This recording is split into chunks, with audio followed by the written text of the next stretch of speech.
Good morning, lovely people. Today I'm gonna attempt to make bread using the gluten-free all-purpose flour. I've never used it before, so I'm gonna give it a go. This is an experiment.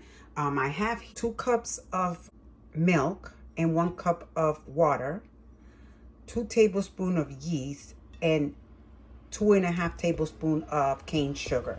It's what's in here. As you can see, it's ready for my flour to go in. And you want your liquids to be lukewarm. Not hot, not cold, lukewarm. So I'm getting ready to add my flour. And I'm going to start off with 3 cups. So I lied. I'm starting off with 4 cups. And all I'm going to do is kind of do this. Your flour has to be, or your mixture has to be moist. You don't want it to be too dry. So all I'm going to do is this. Doing here. Just all, you see the consistency?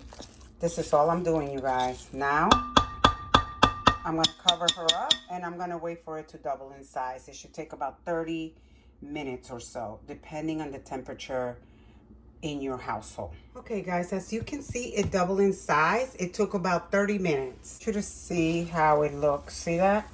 Perfect. And actually, I'm going to add some butter instead. I'm going to add about this much. I say this is like a 1/4 cup of Kearney Gold, I think is what it's called, this butter. I love this butter. It's an Irish butter, I believe. There you go. That's the one. And it's pure butter. I love this stuff. I may add a little bit more. I don't know. It just depends how the dough looks to me as I'm working it. Let me add my salt. Okay, guys, so this is pink Himalayan salt, about a 1/2 teaspoon, I guess, going in. And I'm going to add my sugar now, which is going to be a 1/2 cup. 1/2 cup cane sugar going in as well. I'm going to mix these up, and then I'm going to start adding flour. But okay, first, 2/3 cup going in. And we're going to work it and see where we're at. Okay, so I'm going to add a little bit more flour, and I'm using here a 1/2 cup, as you can see, but I'm not filling it all the way. And I think that's going to be it. And then I'm going to let it rise a second time, and then I'll show you the next step. I'm just going to incorporate this, and then I'm going to cover it and give it time to double in size. Okay, I'm going to cover it now, but I wanted to show you the consistency. See, it's still sticky. That's what you want. It's not too dry, but it's not too wet. It's just perfect. So let's cover it up and give it a 30 more minutes or until it doubles in size, and then we'll do the next step. So my 30 minutes are up, and now we're going to check. Ta-da! It looks fabulous. I'm going to be shaping it to put it in the bread pans, and then I'll let it rise a 3rd time, and then they're ready to bake. All right, guys, let's get started. So the first thing I did is add some butter to my little thing here to help me remove this. So I don't want to overwork it, but I want you to see what's going on here. So I'm going to go ahead and add some butter to my own hands so that I can work it. As you can see in the background, I have my baking pans ready to go, and I have some flour here in case I need it. The goal is not to add any more flour if I can help it. It's very wet, so this tells me that I am going to have to add more flour in order to, you know, work it. So let's see. You and me both. Okay. Oh boy, it is very, very moist. Let me get some more flour and probably some more oil. Not oil, but butter. Let me grab me something to grab some butter with.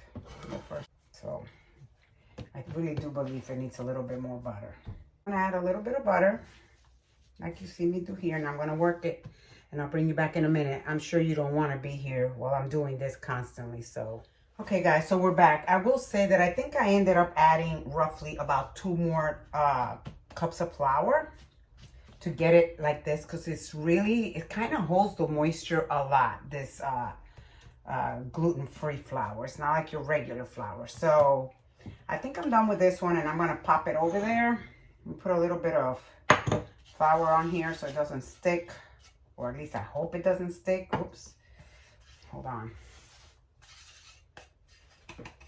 So we're gonna just do this and hopefully pop it in here like so. Okay, that looks pretty good, don't you think? I'm gonna cover it and allow it to come to rise a second time. I mean a third time actually. And what I like to do is just kind of wet my hands and dab it like that. And that's it. My hands are wet, clean, and all I'm doing is this. I wanted to show you that I wet the kitchen towel and I make sure that I wring it really well, and now I'm gonna cover it. All right guys, so it has been 30 minutes and you can see it has risen. I'm going to gently, because you see that it looks really dry, but I'm going to gently brush it with some butter on the top. And all I did was kind of, you know, get the butter nice and melted. And this is all that I'm very gently, because I don't want to disturb how, you know, how much it has risen. So I have slathered or spread some melted butter. And now we're just waiting for the oven to reach the 350 preheat. All right guys, so our oven is preheated to 350, so it's time to put in our breads. Quick prayer. Dear Lord Jesus, allow these to come out the way I imagine they will, so I can have bread again. All right. Now let's set it for 30 minutes. And our countdown has begun. So the timer went off. I just turned off my stove and let's have a look at this.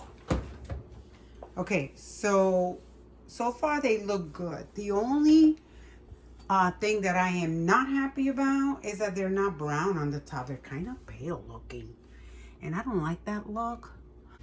Okay guys, moment of truth. They have cooled off and I'm gonna go ahead and cut into them to show you what it looks like. All right guys, moment of truth. I want you to see what I see, and let's see if this is gonna work out. So this is my gluten-free bread that I made today. I've never made it before. So we're gonna see what it looks like inside. Oh dear Lord, help us all. Okay, here we go. Ah, well, it doesn't look bad. Look at that. I do find that it's very dense and heavy. I'm not sure how I feel about that, you guys, but should I take a taste? I don't know. I don't want any bread. I'm pretty full. I don't know. We'll see. We'll take a taste in a little bit. Guys, I'm not going to record my friend because I don't want you to see her face, but I just gave her a piece to try because I don't want to try it because I just had dinner and I'm full. So what do you think? What's that? It's really good. It is a dense bread, but the flavor is really nice and the texture is nice and chewy, just like normal bread. Really? Yeah, really. Darn it, I'm going to have to try it. Okay, guys, I'm going in. A little sliver. And honestly, I was trying to do this for my daughter because she can't eat gluten. And she orders her bread. I think she said Colorado. I'm like, girl, I can do better than that. I mean, I can try make it and see. And if you like it, then, you know. And it looked like a Girl Scout cookie, that bread. It was so tiny. I was like, I don't understand. I mean, you got to eat the whole loaf for a sandwich. Yeah. Not that this is any bigger, let's be honest. All right, guys, I'm going in.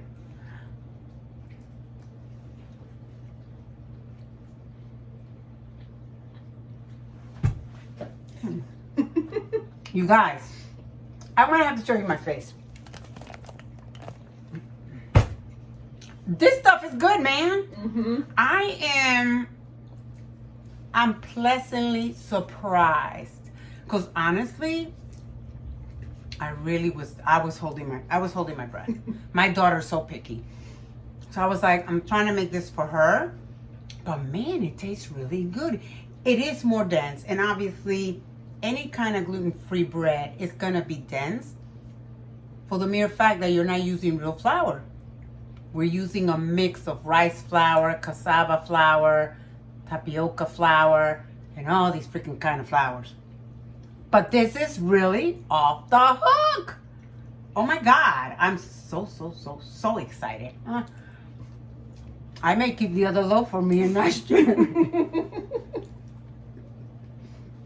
All right, guys. You know what to do if you like this video. I don't need to tell you anything. Give it a try.